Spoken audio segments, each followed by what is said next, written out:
বিশ্বাসী হতে পারে না। যারা ইমানদার হয় তারা তাগুতকে অস্বীকারী হয়, যারা তাগুতকে বিশ্বাস করে তারা কশিন গেল ইমানদার হতে পারে না। বড় আশ্চর্যের বিষয়, বড় দুঃখজনক এবং মর্মান্তিক বিষয় হল এই, আজ মুসলিম সমাজের মধ্যে শত শত নয়, হাজার এবং লক্ষ নয়, কোটি কোটি মুসলমান এমন রয়েছে যারা নিজেদেরকে ইমানদার বলে পরিচয় দেয়, অথচ তারা তাগুতকে বিশ্বাস করে। তারা তাগুতে বিশ্বাসী হওয়ার কারণে তারা নিজেদেরকে যতই ইমানদার পরিচয় দিক, তাদের আইডেন্টি কার্ডে, তাদের পরিচয় পত্রে যতই ধর্ম হিসেবে মুসলিম লেখা থাকুক, তাদের নাম যতই আব্দুল সালাম, আব্দুল মুমিন এই নাম থাকুক, যখনই তারা তাগুতের উপর বিশ্বাস স্থাপনকারী হবে তখন তারা ইমানদার এবং মুসলিম হতে পারে না। এটা হলো অত্যন্ত গুরুত্বপূর্ণ একটা বিষয়। সমাজের অসংখ্য অগণিত মানুষ এই তাগুতে বিশ্বাস থাকার কারণে তারা নিজেদেরকে মূর্খতাবশত, অজ্ঞতাবশত নিজেদেরকে ইমানদার বলে মনে করে, অথচ কোরআন এবং হাদিসের ফয়সালায় তারা স্পষ্টভাবে মুশরিক এবং তারা কাফের ও বেঈমান। এই জন্য আমি আমার আলোচনার সুবিধার্থে লম্বা আলোচনা করবো না, আমি বলতেছি আপনারা মেহেরবানি করে আওয়াজ করবেন না।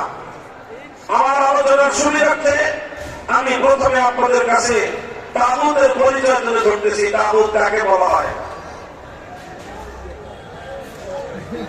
তাগুত লক্ষ্য করেন, কোরআনে পাকের অনেকগুলো আয়াতের মধ্যে আল্লাহ পাক রব্বুল আলামিন তাগুত শব্দটি প্রয়োগ করেছেন।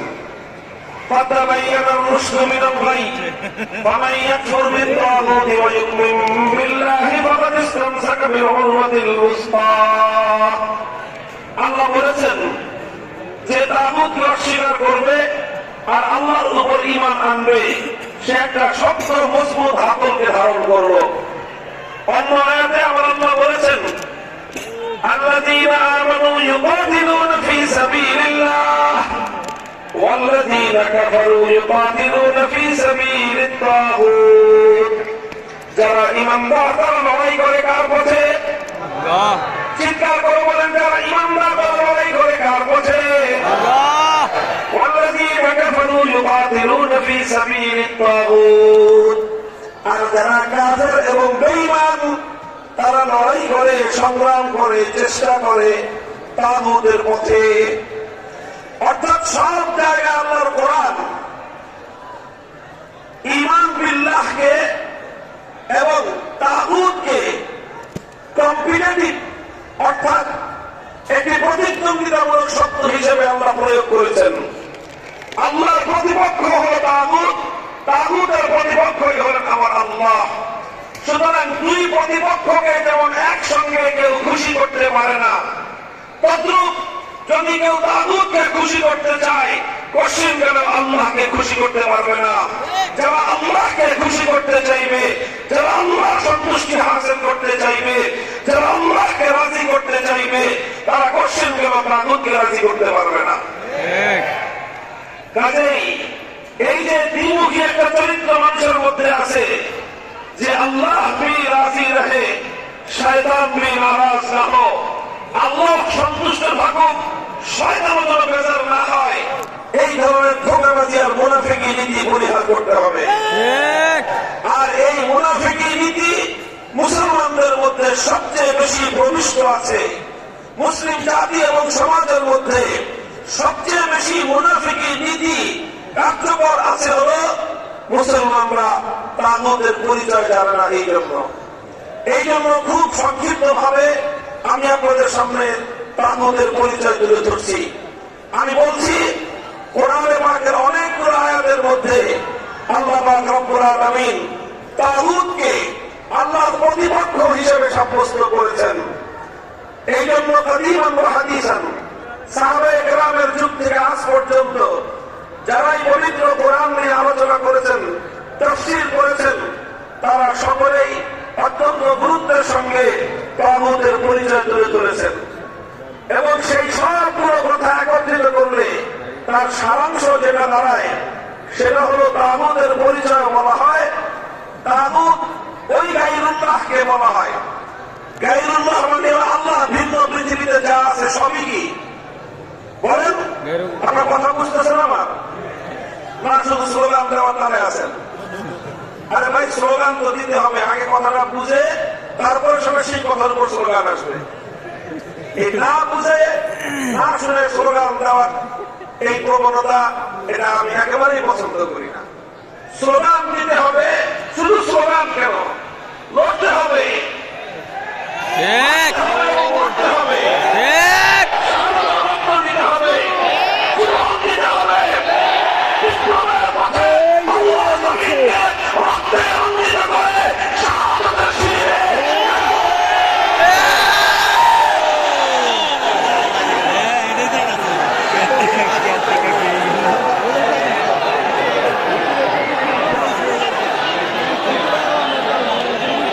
সব কিছু করতে হবে। বুঝে না না বুঝে, চিন্তা করেন, বুঝে না না বুঝে, আমাদের অত্যন্ত গুরুত্বপূর্ণ মৌলিক প্রশ্ন। আমার কথা বুঝেন, নবীন ওলামায়ে কেরাম ভালো করে বুঝবেন। আজকে এই সমাজের কাছে, বিশেষ করে আধুনিক শিক্ষিত তরুণ প্রজন্ম, স্কুল কলেজ ইউনিভার্সিটির ছাত্ররা আজ যে প্রসঙ্গটা খুব ভালো করে জানতে চায়, বুঝতে চায়, সেই প্রসঙ্গ হলো এই ঈমান এবং কুফরের প্রসঙ্গ, তাওহীদ এবং শিরকের প্রসঙ্গ, একত্ববাদী আল্লাহ এবং এই তাগুতের পার্থক্য প্রসঙ্গ আজকে বুঝতে চায় তারা। আর এই আবেগ, এই চেতনা তাদের মধ্যে সৃষ্টি হয়েছে বলে বাংলাদেশে 5ই আগস্টের বিপ্লব হয়েছে।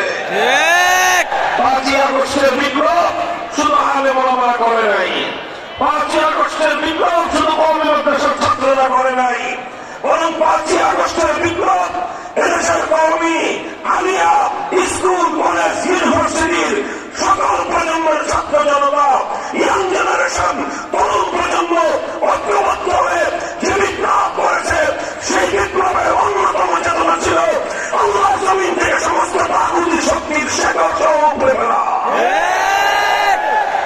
কাজেই এটা আজ গুরুত্বপূর্ণ প্রসঙ্গ, এটা বুঝতে হবে আমাদেরকে, ছাত্র জনতাকে বুঝতে হবে, তরুণ আলেমদেরকে বুঝতে হবে, জাতির কাছে মেসেজ পৌঁছে দিতে হবে। আমি বলছি তাগুতের পরিচয়, ডেফিনিশন, সংজ্ঞা বলছি তাগুত কাকে বলা হয়। খুব সহজ ভাষায় বলতে গেলে আমি বলছিলাম, গায়রুল্লাহ বুঝেন? বলেন সকলে, আপনার গায়রুল্লাহ বুঝেন? গায়রুল্লাহ মানে কি? আল্লাহ ছাড়া। গায়রুল্লাহ মানে আল্লাহ ছাড়া। এই পৃথিবীতে আল্লাহ ছাড়া যা আছে সবই গায়রুল্লাহ। আল্লাহ ছাড়া কায়নাতের মধ্যে যা আছে সব কি গায়রুল্লাহ। গায়রুল্লাহ। তো কোন গায়রুল্লাহকে যদি আল্লাহর আসনে বসানো হয়, সেই গায়রুল্লাহকে বলা হয় তাগুত। যে গায়রুল্লাহকে আল্লাহর আসনে বসানো হবে, সেই গায়রুল্লাহ কি তাগুত। তাগুত। যে গায়রুল্লাহ নিজে অথবা অন্য কেউ তাকে আল্লাহর আসনে বসানোর পর সে তার প্রতি সম্মত থাকবে, সেই গায়রুল্লাহকে তাগুত বলা হবে। আরো সহজ ভাষায় যদি বলি, আমার আল্লাহ পাক রব্বুল আলামিনের কিছু বৈশিষ্ট্য আছে যেটা আল্লাহর জন্য নির্ধারিত, যে বৈশিষ্ট্য আল্লাহ ছাড়া অন্য কারোর জন্য বৈধ নয়, এমন কিছু বৈশিষ্ট্য আল্লাহর রয়েছে। আমরা সেই বৈশিষ্ট্যগুলো যদি কোন গায়রুল্লাহর জন্য সাব্যস্ত করা হয়, তখনই সেই গায়রুল্লাহ তাগুতে পরিণত হয়।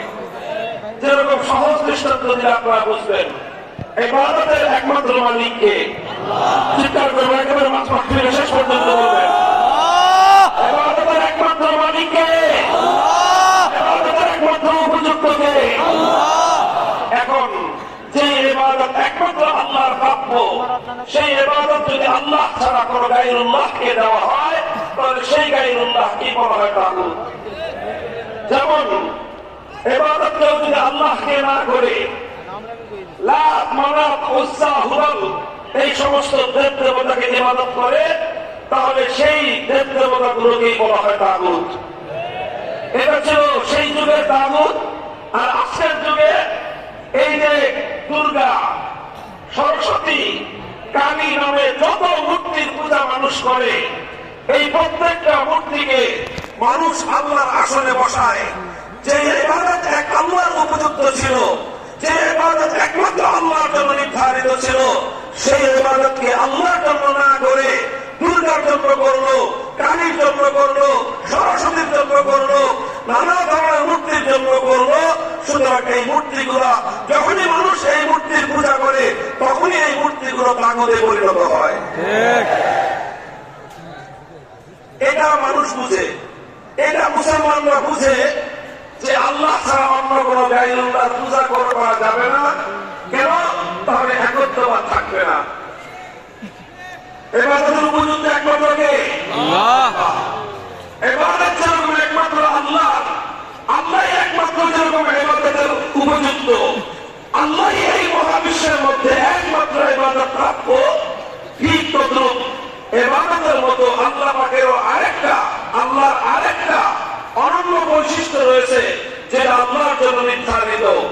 সেটা হলো এই কায়নাতের মধ্যে, গোটা সৃষ্টি জগতের মধ্যে চূড়ান্ত ভাবে আনচ্যালেঞ্জেবল, অর্থাৎ যেই বিষয়কে কেউ চ্যালেঞ্জ করতে পারবে না, কেউ যেটাকে প্রশ্ন করতে পারবে না, কেউ যেটাকে বাতিল করতে পারবে না, এইরকম চূড়ান্ত ভাবে এই মহাবিশ্বের মধ্যে বিধান দেওয়ার একমাত্র মালিককে আল্লাহ। আল্লাহর কোন বিধানকে দুনিয়ার কোন কর্তৃপক্ষ চ্যালেঞ্জ করার অধিকার রাখে না। আল্লাহর কোন বিধানকে দুনিয়ার কোন ব্যক্তি বা কোন কর্তৃপক্ষ বাতিল করার অধিকার রাখে না। আল্লাহর কোন বিধানের ব্যাপারে দুনিয়ার কোন কর্তৃপক্ষ, দুনিয়ার কোন ব্যক্তি প্রশ্ন করবার অধিকার রাখে না। এই প্রশ্নহীন চূড়ান্ত বিধান দেওয়ার একমাত্র মালিককে আল্লাহ। ইবাদতের একমাত্র মালিককে আল্লাহ। বিধান দেওয়ার চূড়ান্ত ক্ষমতার মালিক একমাত্র কে? আল্লাহ। ইবাদতের মধ্যে যদি কেউ আল্লাহ ছাড়া কোন গায়রুল্লাহর ইবাদত করে তাহলে এটাকে বলা হয় শিরক ফিল ইবাদত, অর্থাৎ ইবাদতের মধ্যে শিরক করলো কেউ। ঠিক তদ্রুপ যে আইন তৈরি করবার একচ্ছত্র চূড়ান্ত ক্ষমতা আল্লাহর জন্য নির্ধারিত, সেই আইন তৈরি করার ক্ষমতা যদি কেউ আল্লাহ ছাড়া অন্য কোন গায়রুল্লাহকে প্রদান করে, অন্য কোন ব্যক্তি অথবা কোন গোষ্ঠীকে যদি কেউ প্রদান করে, অন্য কোন গোষ্ঠী যদি আল্লাহর কোন আইনকে চ্যালেঞ্জ করে কোন আইন তৈরি করে, তাহলে সেই ব্যক্তি এবং সেই গোষ্ঠীও তাগুতে পরিণত হয়। মুহতারাম হাজিরিন, আমরা তাওহীদ ফিল ইবাদাতকে বিশ্বাস করি, কিন্তু তাওহীদ ফিল হাকিমিয়্যাহ, আইন তৈরি করার ক্ষেত্রে সার্বভৌম আইন তৈরি করবার ক্ষমতা যে একমাত্র আল্লাহর, এই বিষয়ে লক্ষ কোটি মুসলমান বিভ্রান্তিতে পড়ে থাকবার কারণে তারা স্পষ্ট শিরকে লিপ্ত হয়েও নিজেদেরকে ঈমানদার বলে ভাবে। আর আল্লাহ পাক এই ধরনের নামধারী ঈমানদারদের ব্যাপারে ক্ষোভ এবং ঘৃণা প্রকাশ করে বলেছেন, নিজেদেরকে ঈমানদার বলে পরিচয় দেয়, অথচ বিচার চাওয়ার সময় তারা তাগুতের কাছে বিচার চাইতে চায়। আল্লাহ বলতে চান, যারা তাগুতের কাছে বিচার চাইতে পারে তারা আল্লাহর উপর ঈমানদার হতে পারে না। কথাটা বোঝা গেল? তাহলে আল্লাহর জায়গায় যদি কোন গায়রুল্লাহর ইবাদত করা হয়, সেই গায়রুল্লাহকে কি বলা হয়? আল্লাহর পরিবর্তে কোন গায়রুল্লাহ যদি ইবাদত করা হয়, সেই গায়রুল্লাহকে কি বলা হবে? তাগুত।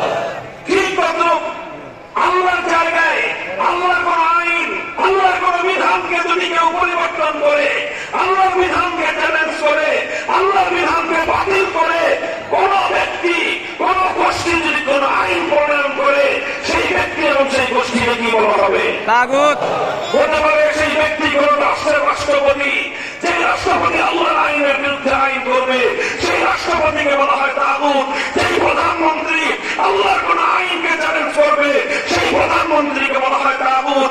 যেই মন্ত্রী পরিষদ আল্লাহর আইনের বিরুদ্ধে কোন আইনকে অনুমোদন দিবে, সেই মন্ত্রী পরিষদকে বলা হয় তাগুত।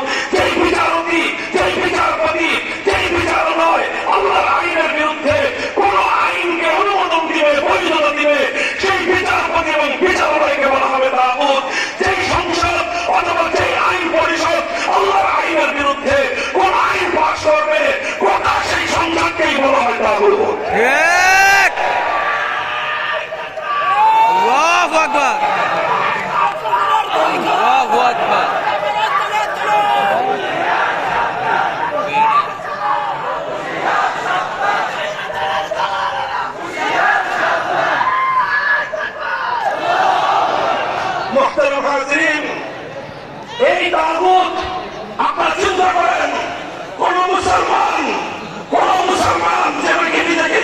বলে পরিচয় দেয়, তাকে যদি দুর্গার পূজা করতে বলা হয় সে রাজি হবে? কোন ইমানদারকে যদি কালী অথবা সরস্বতী মূর্তি দেবতার পূজা করতে বলা হয় সে রাজি হবে? যেমনি ভাবে কোন গাইরুল্লাহর পূজা করতে কোন ইমানদার রাজি হতে পারে না। ঠিক তদ্রুপ আল্লাহর আইনের বিরুদ্ধে সংসদ যখন কোন আইন পাস করে, আল্লাহর আইনের বিরুদ্ধে মন্ত্রী পরিষদ যখন কোন আইনের অনুমোদন দেয়, আল্লাহর আইনের বিরুদ্ধে কোন রাষ্ট্র ব্যবস্থা যখন কোন আইন করে, কোন ইমানদার নিজের দেহে এক ফোঁটা রক্ত থাকতে, দেহে প্রাণের স্পন্দন থাকতে আল্লাহর আইনের বিরুদ্ধে যত বড় রাষ্ট্র হোক না কেন, রাষ্ট্রের সে আইনকে সে মানতে পারে না।